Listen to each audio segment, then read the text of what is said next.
بعد روحي. يعني اذا ماني ام. خاله ايش قد يكفيش هاي عيون. قد يكفيش حق اكل؟ هل الله يقدرك عليه؟ ما اشرط عليك يا امي، هل الله يقدرك عليه؟ اشرط عليك يا قلبي. يا امي شلي عندك يا عيون امك؟ قد لازمك انطيك وبعد يعني ما تسوين، ما تفتحين بثي وتسوين ايش تطلبين من احد؟ ايش قد تريدين؟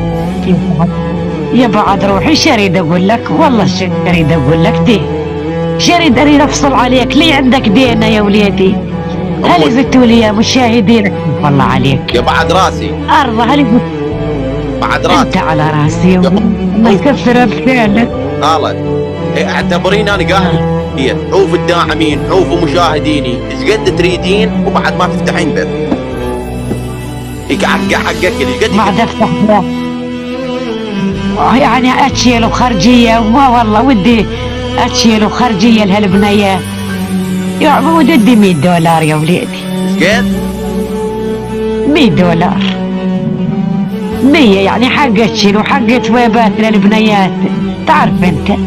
هاي هي والله يا وليدي. وين ساكنه؟ والله انا يا وليدي ساكن بعزاز، تعرف عزاز؟ تسمع بعزاز انت؟ خاله انت فاكر بريف حلب. بس لحظه بريف حلب الشمالي. هسه اذا انطيك يعني $100 انت خلاص بعد ما تفتحين بيت لو شنو؟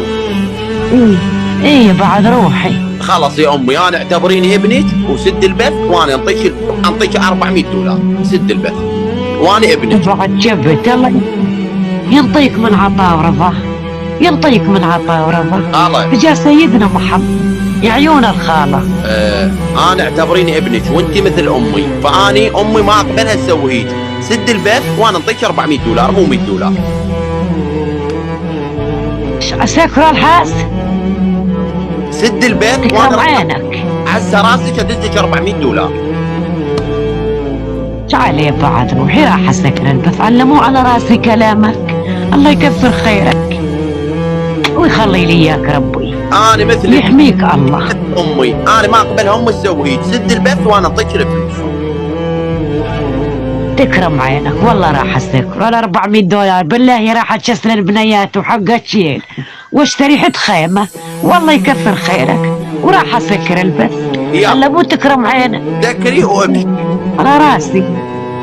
يا تكرم عينك راح اسكره، لا مو من عيوني. اقدر اطب